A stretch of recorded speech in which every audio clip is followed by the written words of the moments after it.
I knew something was off the second I saw the damn box. Cardboard, sealed, sitting dead center on my desk like a smug little landmine. No return address, just a white sticker with my name typed in all caps, Ashley, like it was shouting at me. The kind of packaging HR uses when they're sending out congrats on 10 years, mugs, or layoff kits. Except this wasn't HR, this was personal. And there he was, leaning just a little too casually against the copier, arms crossed, sipping his green juice like he invented the concept of breathing. Braden, the intern, correction, the CEO's son, a walking LinkedIn post in tight pants. He flashed that crooked teeth of privilege trademark smile and said, "Open it, you've earned it. Now I've worked here 12 years. I've survived 4 mergers, 2 reorgs, 1 office flood, and a CFO who faked a coma to dodge an audit. But this was new. We don't do presents. Not for people like me, operations managers. We're the ones who keep the lights on and the crap flowing smoothly so all the VPs can prance around ideating on whiteboards. If I ever get a gift, it's usually a recycled Starbucks card from an intern I once helped print PDFs. And even then it's got like $1.83 on it. But this box, this was not from an intern. This was about an intern. And before I go any further, seriously, if you're enjoying the story, do me a solid. Hit that subscribe button and give it a like. Not because I need the validation, okay, maybe a little, but because it keeps this chaos-fueled channel running. Otherwise, I'm just a middle-aged woman yelling into the void while eating cold string cheese at 2 a.m. Anyway, Braden's eyes were on me, but not in that normal look. I'm trying to flirt, but I was raised on Reddit way. No, this was calculated. His foot bounced. He was waiting for something, a reaction, a mistake. The office was already in full Friday mode. Someone was singing happy birthday off-key in the break room. Marketing was gossiping around the donut table, and my inbox was a graveyard of flagged emails no one would ever respond to. But this moment with this box, everything felt like it had slowed down. I stared at it, then at him. Something in me went still. I didn't touch it. Instead, I pulled out my phone, snapped a photo, and forwarded it to internal audit. Subject line, unsolicited package protocol, CC'd compliance and legal just to cover my bases. Then I stood up, walked to the kitchen, and made myself a mug of stale Keurig coffee like it was any other Friday. My hands were steady. My heart, not so much. When I returned 5 minutes later, the box was still there, but Braden was gone. His desk chair spun slowly like a ghost had just clocked out. 10 minutes later, audit arrived. Quiet, no smiles. One of them wore gloves. They picked up the box and nodded at me once, no questions, no ceremony, just left with it. At first, the office didn't notice. But then it got too quiet. Phones stopped ringing. Even the Slack notifications died off like the system had gone mute. From my desk, I watched through the glass walls of conference room B as the audit team opened the box. I saw the way one of them immediately leaned in, then stiffened. They didn't call me in. They didn't have to. Something was in there, something serious. I could feel it, not just paperwork, not just a gotcha. This was more than office politics. This was career-level sabotage, and it had my name on it. The next person to speak to me wasn't audit, it was IT. They froze my workstation temporarily, they said, for precautionary reasons. Nothing to worry about, just standard protocol, right?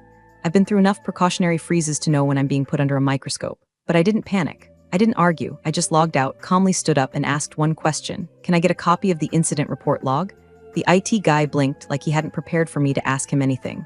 I'll have to check with compliance. I nodded. Good, because you're going to want to check the access logs. Someone's been in my files, and with that I sat down and waited, because I wasn't just being framed. I was being targeted. I didn't open the box. I didn't even flinch. When you've been in corporate long enough, you learn the golden rule. When something smells like trouble, you don't poke it, you escalate it. And this reeked worse than the office fridge after Carl from sales forgot his tuna quinoa bowl over Memorial Day weekend. So I picked up my phone, angled the camera just right to capture the label, the seal, and a sliver of that smug bastard smirk in the background, and I emailed it. To internal audit at CompanyCom CC, compliance at general counsel at subject, unsolicited package protocol. Body, found this sealed box on my desk this morning. No prior notice. Label just says Ashley, requesting procedural guidance before handling. I even included the timestamp photo. Learned that trick back during the envelope incident of 19, when a VP tried to claim they'd never seen a whistleblower complaint that mysteriously ended up shredded.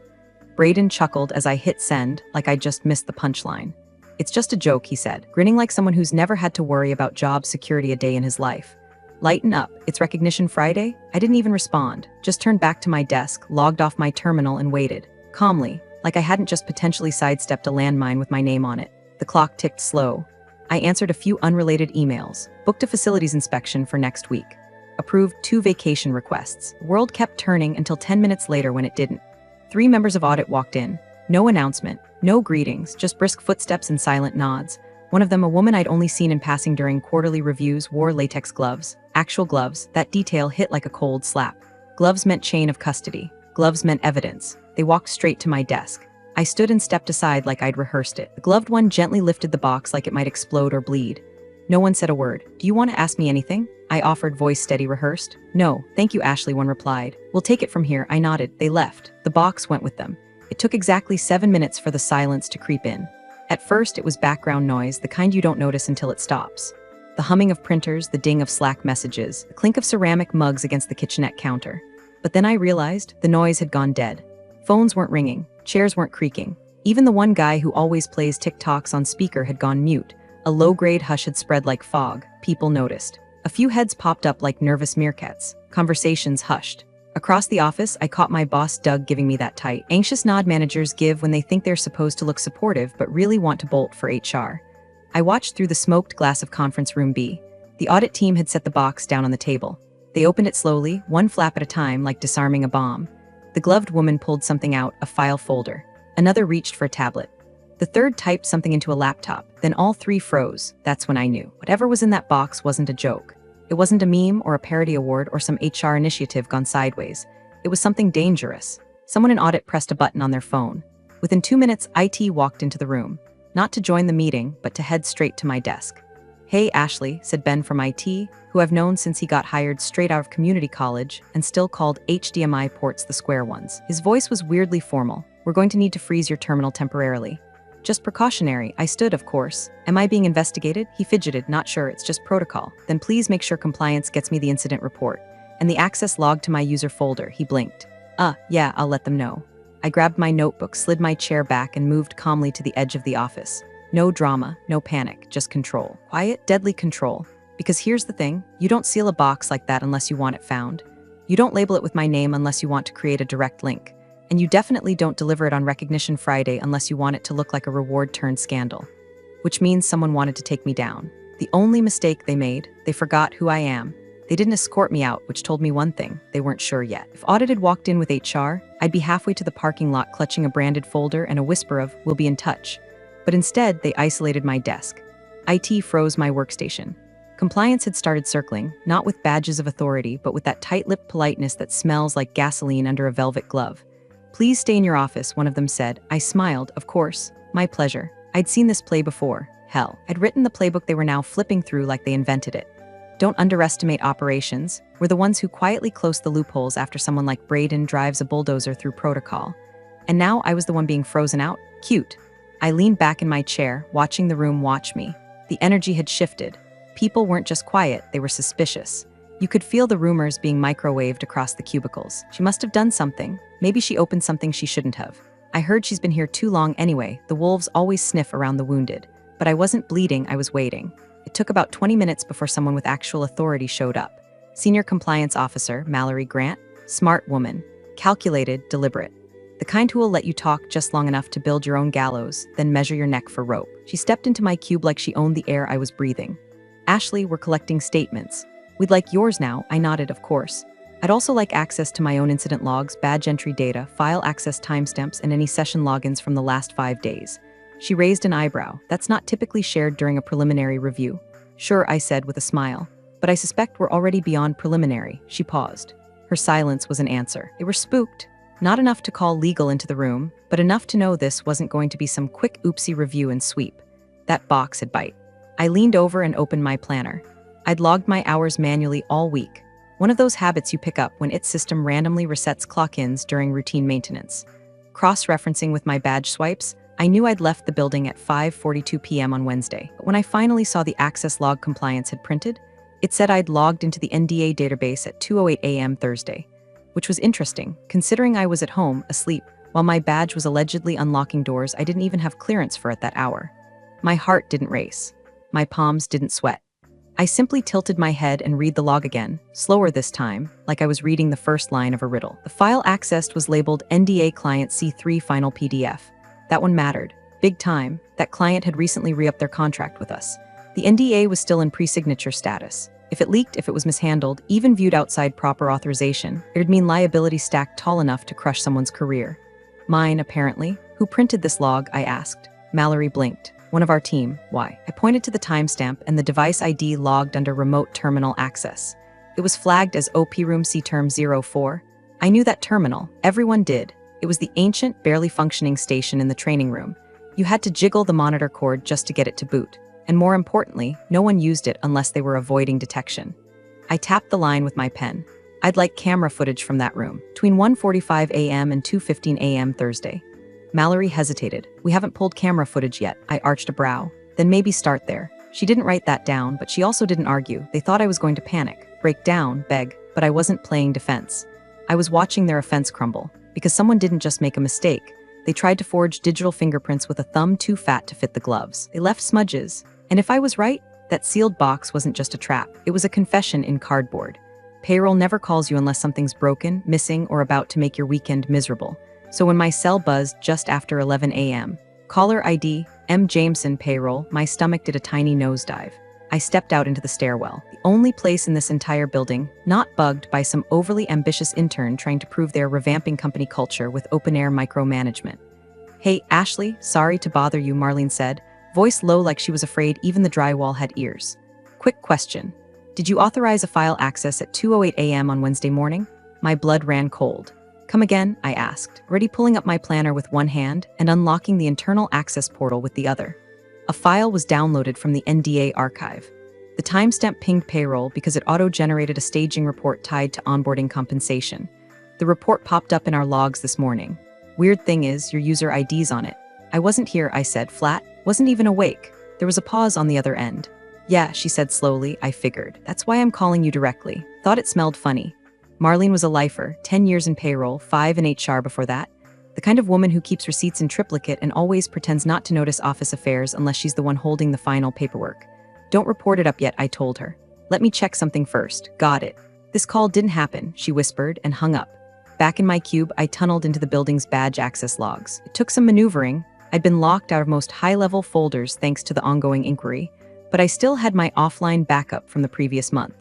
And unless Braden was suddenly 10 times smarter than his haircut suggested, he hadn't thought to scrub those. I cross-referenced badge swipes for my ID against the building's entrance log. According to the system, Ashley Thompson entered the building at 1:52 a.m. Wednesday night and exited at 2:39 a.m. Except I didn't.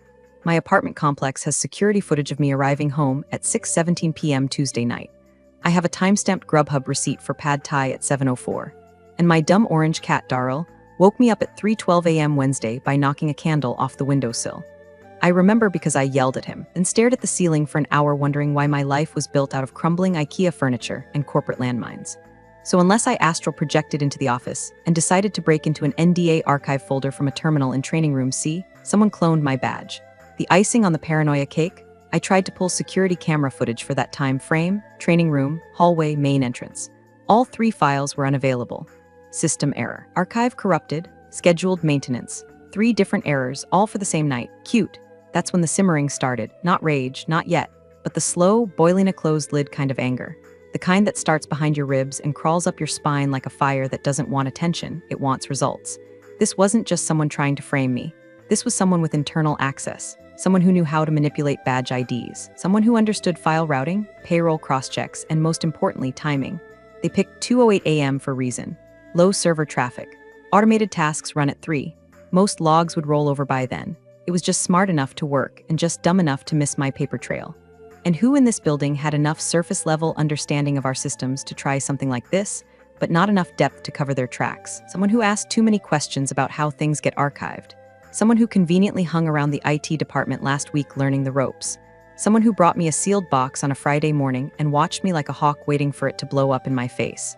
Braden, the intern, the CEO's son. The idiot with just enough inherited power to believe he was bulletproof. But now he had a problem, because I'd spent 12 years getting to know every inch of this company, and I had just started turning those inches into a noose. The moment I started connecting the dots, the rage wasn't loud, it was surgical. Not the kind that sends plates flying across kitchens or makes you sob into your steering wheel. No, this was the kind of rage that slips into your bloodstream like cold mercury. You don't cry, you calculate, because now you've got something more important than feelings. You've got clarity. I sat in that half-frozen cubicle, the beige walls closing in like a padded cell, and started thinking backwards. The way Braden had hovered by my desk all week, pretending to shadow me for his little internship recap report. How he kept asking about legacy systems, which is just spoiled corporate speak for things older than I am that I don't want to learn but need to blame later. How does the file archiving actually work? Who decides when an NDA is final? Is the system smart enough to detect unauthorized downloads? At the time, I thought he was just lazy. One of those fast-talking, soft-palmed toddlers in khakis who treat questions like performance art.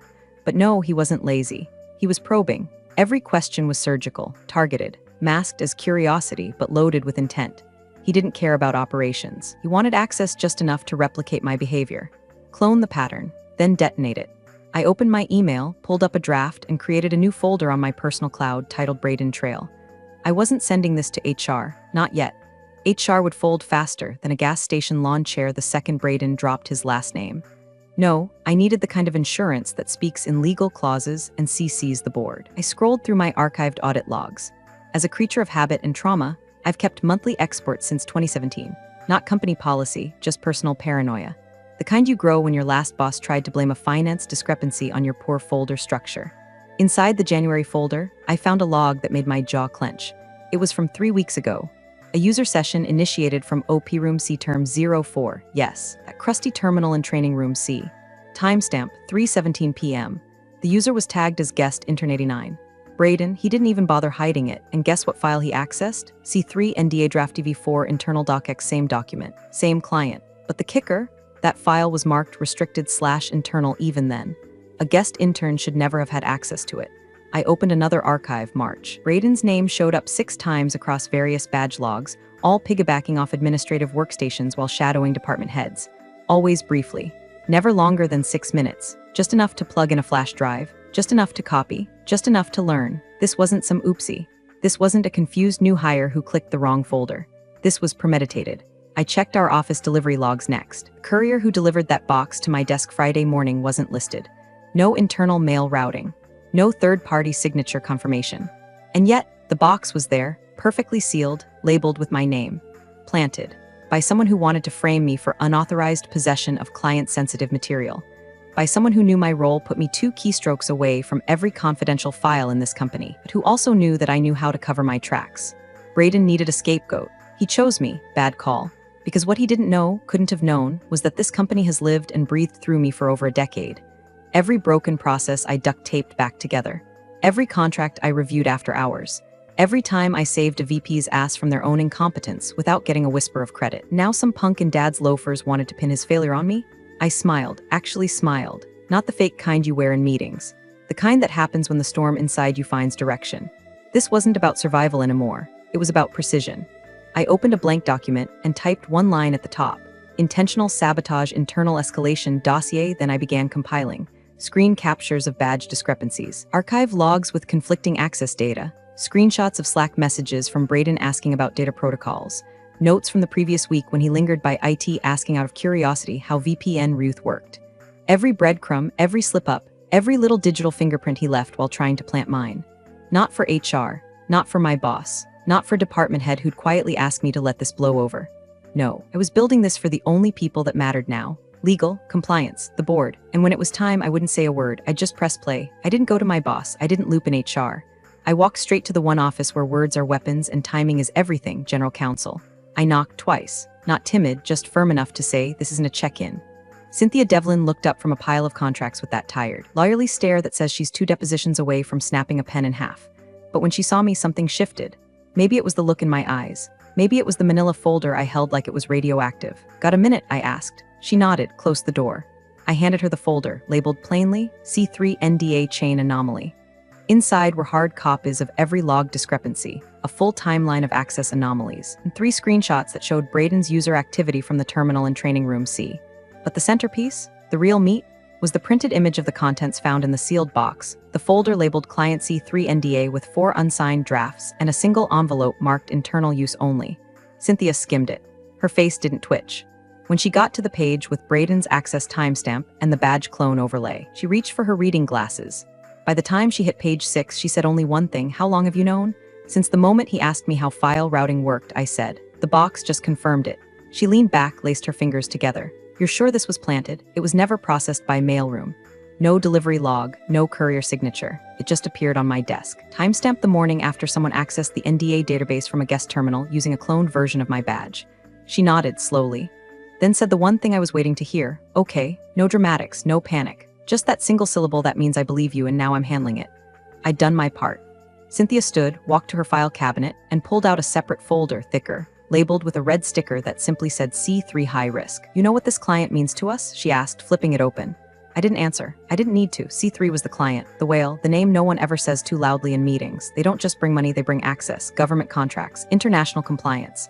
If that NDA, even in draft form, had been leaked, even appeared to be mishandled, we'd be crucified. Legally, financially, reputationally. We're talking full breach liability. Cynthia said, Clause 17 would trigger. They could walk and take everything. And someone wanted to pin that on me, I said. No, she corrected gently. Someone wanted to destroy you so they could bury the breach without consequence. She didn't say Braden's name. She didn't have to. I didn't need a confession. I had evidence. Cynthia closed the folder, locked it in her cabinet, then walked over to her desk and picked up the phone. I'm calling in legal ops, she said. And I'll need compliance in room 4 and 30. I'll handle it from here. As I turned to leave, she stopped me. The CEO will be notified, but we're not telling him everything yet. Not until we're ready. I paused at the door. Why not? Because she said he's not going to like what we found. And if he finds out too early, he might try to shield the intern. We don't want that. Do you think he knows? She looked at me for a long beat. I think he doesn't want to know. Not yet, but that changes today. That's when I felt it, not victory, not relief, but quiet clarity, like the last fog of doubt had finally burned off. The storm wasn't coming anymore, it was already here. And this time I was the one steering. I didn't wait for audit to finish their song and dance. I already knew the chorus. We're reviewing internal procedures, we can't speculate, we're looking into possible causes. Translated. We're terrified this leads to someone untouchable, so we're stalling. I had no patience for that. I wanted proof, not policy memos. So I did what I've always done when people get cagey. I followed the paper trail myself, starting with the thing that was supposedly delivered to me, the box. If it had come through internal mail, it would have been logged, scanned, and timestamped with delivery route tags. We have a whole system, color-coded, even. HR sends yellow tags. Finance uses blue. Operations gets green. That box had none of them, so I went to the mailroom. Paul, the grizzled man who runs it, was in the back sharpening box cutters like a prison librarian. I showed him a picture of the box on my desk and asked a simple question. Did this come through you? He snorted. We don't seal boxes like that. That's third-party packaging. Looks like something from Apex Logistics. Apex, of course. Off-brand courier service our interns use when they're trying to look entrepreneurial but can't afford FedEx. I pulled up our vendor logs and there it was, buried in the daily deliveries. An entry timestamped Thursday at 5:07 p.m.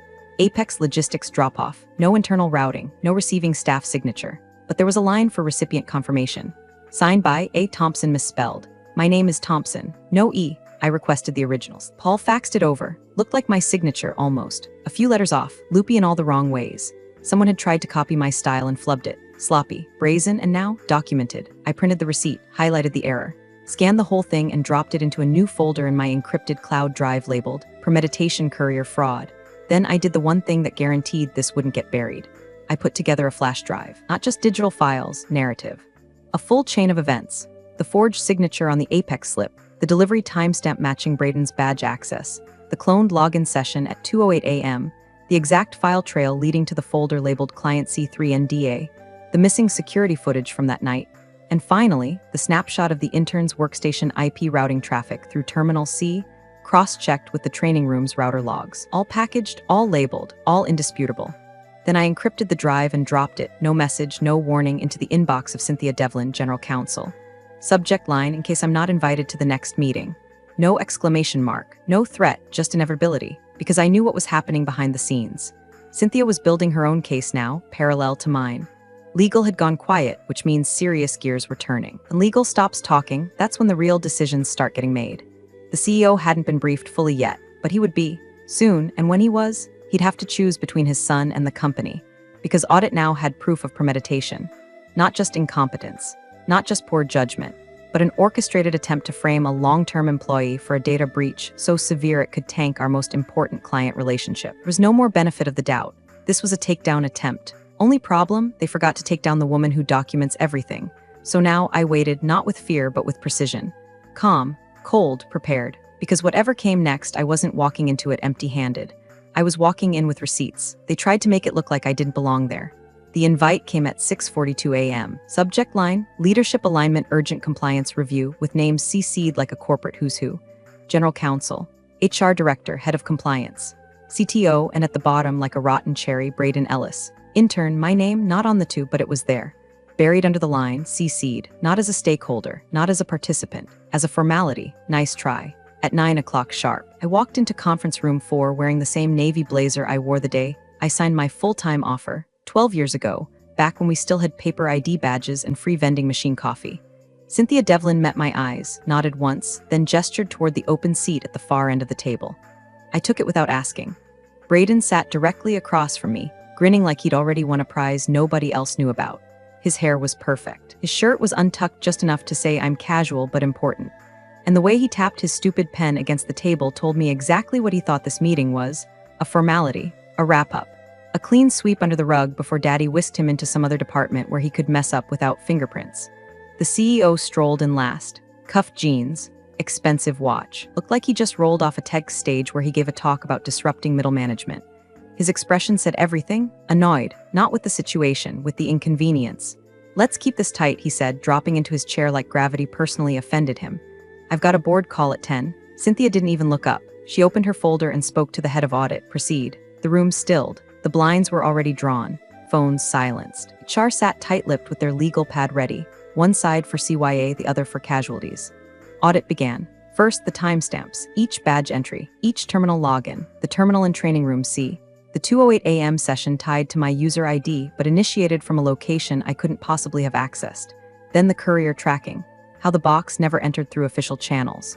How the delivery slip bore a forged version of my name, misspelled. With an extra E, they moved methodically. No inflection, just data, just sequence. When they reached the falsified badge log, the head of compliance cleared his throat. We cross-referenced the cloned ID session with MAC addresses in the terminal logs. The badge authentication was mimicked, but the session originated from a device manually logged in under an intern tier credential, username eBraden1. Then came the line, delivered like a blade between the ribs. This delivery was initiated from intern account, eBraden1 on Thursday, 3:41 p.m. The room froze. The silence wasn't loud, it was surgical. No one moved, not a twitch, not a pen tap. Just the soft hum of the AC system and the high-pitched whine of an ego deflating across the table. Braden blinked once. Just once. His smirk faltered for exactly half a second before he recovered, leaning back in his chair like he'd just been accused of stealing office snacks. "I mean, maybe I was testing a process. You said interns were supposed to learn operational systems, right?" He offered, tone light, eyes flicking to his father for rescue. The CEO didn't speak, didn't even look at him. He was staring at the audit file in front of him, jaw tight, lips pinched. The man had been handed a landmine, and it had his last name on it. That's when Cynthia slid the second folder forward. Not to HR, not to audit, to him. Inside was a full printout of the courier's falsified receipt, the badge clone report, and the screen capture of Braden's session from training room C, mouse trail, login keystrokes, and all. "You understand what this means for client C3, correct?" she asked the CEO flatly. Still, he said nothing. The HR director looked to Cynthia. "Next steps, we're not there yet," she said. Without turning her head, she finally looked at me. "Miss Thompson, do you have anything you wish to add?" I didn't move for a moment. Then I opened my bag, pulled out a small object, and slid it across the table. A flash drive, black, no label. Cynthia picked it up wordlessly. Braden opened his mouth, but I beat him to it. "Before anyone asks," I said calmly, "that contains everything. Full log exports, terminal metadata, screen recording of him accessing the badge control console from the training room." He copied my badge ID and scheduled the box drop after he accessed the NDA folder. The CEO finally looked up, not at me, at his son, and that look, it wasn't disappointment, it was recognition. The kind of look a man gives when he realizes he raised a saboteur and handed him a key to the vault. Braden tried again. "Look, I didn't mean for stop talking," Cynthia said. This time she didn't call for a vote. She looked directly at HR. "Effective immediately, Mr. Braden Ellis's internship is terminated. We will be notifying the board. All remaining devices and credentials are to be surrendered before he leaves the premises." Braden gaped. The CEO leaned forward, face gray. "I'll handle the handoff. It was over." The smirk was gone. The boy wonder had been dethroned, not with rage, not with shouting, just facts, sequence, cold execution. I didn't smile, didn't flinch, didn't lean into the gloat because I wasn't there to gloat, I was there to close. The flash drive clicked against the glass table like a judge's gavel. No ceremony, no build-up, just that quiet plastic thunk that said, "Game's over." I didn't elaborate, didn't stand, didn't raise my voice or look for nods of validation. I just said the words I'd rehearsed silently for days. "Before you ask, it's everything. Access logs, metadata, and a screen recording of him editing the badge database from a terminal marked Training Room C." Cynthia Devlin reached for it like it was a live grenade because she knew that's exactly what it was. The kind of evidence that doesn't require context, just viewing. She plugged it into the secure laptop in front of her. The room leaned forward slightly. No one made a sound, not even Braden. The video launched automatically. Screen lit up with the familiar pale blue interface of the internal security portal. Every badge ID, every door, every terminal, and there it was, my user ID being duplicated. The mouse moving with certainty, not hesitation. Someone who'd practiced. The system accepted the clone. Timestamp, Wednesday 1:47 a.m. Then the terminal switched to internal file storage. C3 NDA Draft DV4 internal docx opened. Scrolled through. Copied. Final screen and order confirmation on Apex Logistics.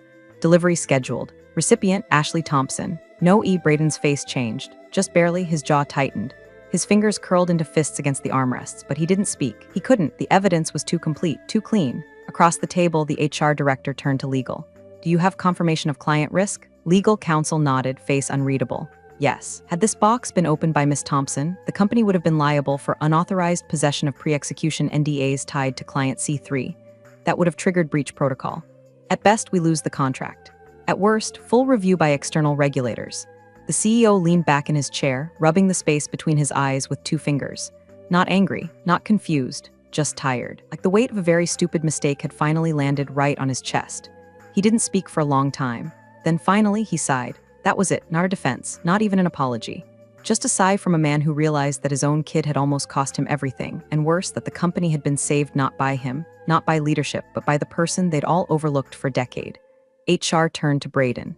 Effective immediately, she said. Voice sharp as glass, your internship is terminated. Security will escort you to retrieve your belongings. You are not to re-enter the premises without legal authorization, and the board will be notified. Braden stood slowly, like his limbs had forgotten how to move without someone giving permission. No protest, no argument, just stunned, slack-jawed silence, like he hadn't even considered this was a possible outcome. He looked at me once, just once, and what he saw wasn't smugness, wasn't gloating, just cold, detached execution. Because when you've been underestimated for 12 years straight, your victories don't look like fireworks, they look like consequences. Cynthia closed her laptop. Ashley, thank you, you may go. I stood, didn't shake hands, didn't linger. I walked around the table, past the CEO, past Braden, past every tight-lipped face that had once looked at me as nothing more than background noise. And just before I reached the door, I turned back to the table. Reached for the one thing still sitting there like a ghost of a failed setup. The sealed box, unopened, untouched, still marked with my name. I picked it up carefully, held it against my side like a purse. Then I looked at Cynthia, at legal, at HR. I'll be needing a new desk nameplate, I said, and walked out. Not promoted, not paraded, just recognized, finally. Appreciate you sticking around, you legends of the break room. Subscribe for more chaos. Let's make your old managers spill their coffee in fear.